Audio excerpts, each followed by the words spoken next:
ভোটকেন্দ্র দখল ভোট চুরির চেষ্টা করলে পরিণতি ফ্যাসিস্টদের মতোই হবে নাহিদ ইসলাম। জাবের গুলিবিদ্ধ দাবি। ইনকিলাব মঞ্চের 10 বছরের বেশি প্রধানমন্ত্রী নয় প্রস্তাবটি বিএনপিই সবার আগে দেয় তারেক রহমান।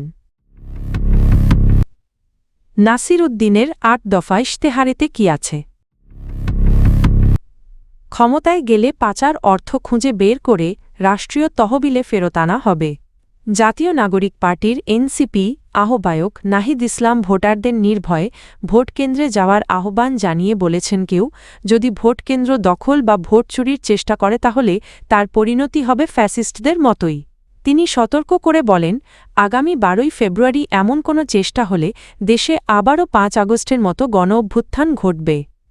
শুক্রবার দুপুরে সাভারে ঢাকা 19 আসনে 11 দলীয় জোটের প্রার্থী দিলশানা পারুল এর পক্ষে আয়োজিত নির্বাচনী জনসভায় প্রধান অতিথির বক্তব্যে এসব কথা বলেন নাহিদ ইসলাম। তিনি বলেন, আপনারা যদি আমাদের বিরুদ্ধেও ভোট দেন তবু আপনাদের ভোটাধিকার রক্ষার জন্য আমরা জীবন দিতে প্রস্তুত। তার ভাষায় 5 আগস্টের পর বাংলাদেশের মানুষ আর কোনো নতুন জালিমের আবির্ভাব দেখতে চায় না। কিন্তু নতুন করে চাঁদাবাজি, জমি দখল, নির্যাতন ও হত্যাকাণ্ডের মাধ্যমে কিছু গোষ্ঠী আবার জালিম হিসেবে আত্মপ্রকাশ করেছে। নাহিদ ইসলাম দাবি করেন, সারা দেশে 11 দলীয় জোটের পক্ষে গণজোয়ার সৃষ্টি হয়েছে। মানুষ পরিবর্তন, সংস্কার ও ইনসাফ চায়। তিনি বলেন, যদি আবার ঋণ খেলাপি ভূমিদস্যু কিংবা বিদেশি নাগরিকত্বধারীরা সংসদে যায় তাহলে দেশের কোনো কাঙ্ক্ষিত পরিবর্তন সম্ভব হবে না। তার মতে এবারের নির্বাচন হচ্ছে পরিবর্তন ও সংস্কারের নির্বাচন। জাতীয় সার্বভৌমত্বের প্রশ্নে কঠোর অবস্থান তুলে ধরে তিনি বলেন, বাংলাদেশের নিয়ন্ত্রণ থাকবে ঢাকা থেকে এবং বাংলাদেশ পরিচালনা করবে এ দেশের জনগণ। দিল্লির তাবেদারির রাজনীতি এ দেশে আর কখনো প্রতিষ্ঠিত হবে না। রাজধানীতে সংঘর্ষের ঘটনায় ইনকিলাব মঞ্চের সদস্য সচিব আবদুল্লাহ আল জাবের সহ 30 জনের বেশি আন্দোলনকারী আহত হয়েছেন।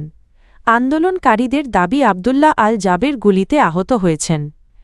শুক্রবার 6 ফেব্রুয়ারি বিকেল 4:30টার দিকে রাজধানীর ইন্টারকন্টিনেন্টাল মোড় এলাকায় এই সংঘর্ষের ঘটনা ঘটে। আহতদের মধ্যে ডাকসুর নেত্রী ফাতেমা তাসনিম জুমা এবং রাকসুর জিএস সালাহুদ্দিন আম্মার ও রয়েছেন। এক বার্তায় ইনকিলাব মঞ্চ জানায়, জাবের ভাই গুলিবিদ্ধ হয়েছেন। জুমা শান্তাকে বুট দিয়ে পাড়ানো হয়েছে। সংগঠনটি আহতদের ওপর অতিরিক্ত বলপ্রয়োগের অভিযোগও তোলে। সংঘর্ষের পর ঘটনাস্থলে উত্তেজনা বিরাজ করে এবং পরিস্থিতি নিয়ন্ত্রণে অতিরিক্ত আইনশৃঙ্খলা বাহিনীর সদস্য মোতায়েন করা হয়। আহতদের বিভিন্ন হাসপাতালে চিকিৎসা দেওয়া হচ্ছে। ঘটনার বিষয়ে আইনশৃঙ্খলা বাহিনীর পক্ষ থেকে তাৎক্ষণিক কোনো আনুষ্ঠানিক বক্তব্য পাওয়া যায়নি।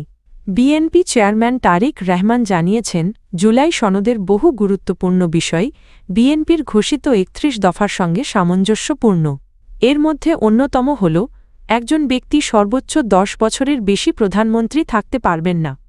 এই প্রস্তাবনা বিএনপি প্রথম উত্থাপন করেছিল বলে দাবি করেন তিনি। শুক্রবার রাজধানীর একটি 5 তারকা হোটেলে দলের নির্বাচনী ইশতেহার ঘোষণা অনুষ্ঠানে তারেক রহমান বলেন, আসন্ন 12ই ফেব্রুয়ারি জাতীয় নির্বাচনে বিএনপি ক্ষমতায় এলে জুলাই সনদ এবং দলের 31 দফা পূর্ণাঙ্গভাবে বাস্তবায়ন করা হবে। তিনি বলেন, রাষ্ট্র ব্যবস্থায় মৌলিক সংস্কার জরুরি এবং সংস্কার কমিশনে যেসব বিষয় নিয়ে আলোচনা হয়েছে তার বড় একটি অংশ বিএনপি বহু আগেই জাতির সামনে তুলে ধরেছিল। তার ভাষায়, প্রায় 2 থেকে আড়াই বছর আগেই আমরা এসব প্রস্তাব দিয়েছি। তারেক রহমান জানান, বিএনপির 31 দফা বা 2030 ভীষণ ঘোষণার সময় জুলাই সনদের বিষয়টি ছিল না। তবে জাতীয় স্বার্থে একে গুরুত্বপূর্ণ বিবেচনা করে এখন তা 31 দফার বাস্তবায়নের অংশ হিসেবে সামনে আনা হয়েছে। তিনি বলেন, জাতি গঠন ও গণতন্ত্রের ভিত্তি শক্তিশালী করতে জুলাই সনদ ও 31 দফা একে অপরের পরিপূরক। ত্রয়োদশ জাতীয় সংসদ নির্বাচন উপলক্ষে 8 দফা নির্বাচনী ইশতেহার ঘোষণা করেছেন জাতীয় নাগরিক পার্টির এনসিপি মুখ্য সমন্বয়ক এবং ঢাকা-8 আসনে 11 দলীয় জোট মনোনীত প্রার্থী নাসির উদ্দিন পাটওয়ারি। শুক্রবার বিকেল 3টার দিকে রাজধানীর সেগুনবাগিচায় অ্যান্টি করাপশন কমিশন দুদক কার্যালয়ের সামনে আয়োজিত এক সংক্ষিপ্ত সমাবেশে তিনি এই ইশতেহার ঘোষণা করেন। ইশতেহারের প্রথম দফায় শহীদ শরীফ ওসমান বিন হাদি হত্যার বিচার নিশ্চিত করার অঙ্গীকার করেন নাসির উদ্দিন পাটোয়ারি।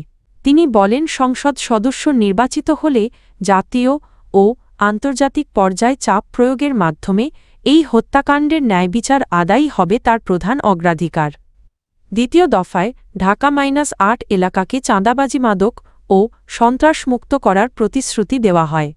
এতে চাঁদাবাজি ও দখলদারিত্বের বিরুদ্ধে জিরো টলারেন্স নীতি, মাদক দমন, সিসিটিভি নজরদারি জোরদার, নারী ও শিশুদের নিরাপত্তা এবং অবৈধ দখল উচ্ছেদের কথা উল্লেখ করা হয়। তৃতীয় দফায় সর্বজনীন স্বাস্থ্যসেবা নিশ্চিত করার অঙ্গীকার করা হয়। সরকারি হাসপাতালগুলোকে দালাল মুক্ত করাবে। সরকারি হাসপাতালের ফি নিয়ন্ত্রণ, আধুনিক চিকিৎসা সরঞ্জাম সংযোজন এবং ডেঙ্গুসহ মশাবাহিত রোগ প্রতিরোধে কার্যকর ব্যবস্থা নেওয়ার কথা বলা হয়। চতুর্থ দফায় বৈষম্যহীন ও নিরাপদ শিক্ষা ব্যবস্থা গড়ে তোলার প্রতিশ্রুতি দেওয়া হয়। শিক্ষাক্ষেত্রে রাজনৈতিক হস্তক্ষেপ বন্ধর, র্যাগিং ও সহিংসতা নির্মূল এবং প্রযুক্তিভিত্তিক আধুনিক শিক্ষার উপর জোর দেওয়া হয়। আগামী 12 ফেব্রুয়ারি ভোটকেন্দ্রে গিয়ে প্রথমে গণভোটে হ্যাঁ এবং পরে দাঁড়িপাল্লা প্রতীকে ভোট দেওয়ার আহ্বান জানিয়েছেন বাংলাদেশ জামায়াতে ইসলামীর আমির ড. শাফিকুর রহমান। শুক্রবার 6 ফেব্রুয়ারি দুপুরে ত্রয়োদশ জাতীয় সংসদ নির্বাচনকে সামনে রেখে পটুয়াখালীর বাউফল পাবলিক মাঠে আয়োজিত এক নির্বাচনী জনসভায় প্রধান অতিথির বক্তব্যে তিনি এই আহ্বান জানান। ডা. শফিকুর রহমান বলেন, এই নির্বাচন কোনো একটি দলের জন্য নয়, এটি দেশের ভবিষ্যৎ ও গণতন্ত্র রক্ষার নির্বাচন। তার ভাষায় বিগত সময়ে দেশে দুর্নীতি, লুটপাট ও চাঁদাবাজি ব্যাপকভাবে ছড়িয়ে পড়েছে। নতুন সরকার গঠিত হলে এসব অনিয়ম নির্মূল করা হবে এবং সরকারি অর্থ পাচার বন্ধ করা হবে। তিনি আরও বলেন, ক্ষমতায় গেলে পাচার হওয়া অর্থ খুঁজে বের করে রাষ্ট্রীয় তহবিলে ফেরত আনা হবে এবং দেশের সবচেয়ে বঞ্চিত ও নির্যাতিত এলাকাগুলোতে উন্নয়ন কার্যক্রম অগ্রাধিকার ভিত্তিতে শুরু করা হবে। নদী ভাঙন, বঞ্চনা ও সামাজিক সমস্যার কথা উল্লেখ করে জামায়াত আমির বলেন, এসব সংকট নিরসনে কার্যকর সরকারি উদ্যোগ নেওয়া হবে। অপরাধমূলক কর্মকাণ্ড, মিথ্যা মামলা ও দুর্নীতির বিরুদ্ধে কঠোর ব্যবস্থা গ্রহণ এবং আইনের যথাযথ প্রয়োগ নিশ্চিত করা হবে। সমাবেশে তিনি নতুন বাংলাদেশের যাত্রা শুরু করার অঙ্গীকার করেন এবং ন্যায় ও সমতার ভিত্তিতে দেশের সব অঞ্চলে সেবা পৌঁছে দেওয়ার প্রতিশ্রুতি দেন। জনসভা শেষে ডা. শফিকুর রহমান জোট প্রার্থীদের হাতে নিজ নিজ দলের প্রতীক তুলে দেন এবং নেতাকর্মী ও সমর্থকদের ঐক্যবদ্ধভাবে জোট প্রার্থীদের বিজয় নিশ্চিত করার আহ্বান জানান।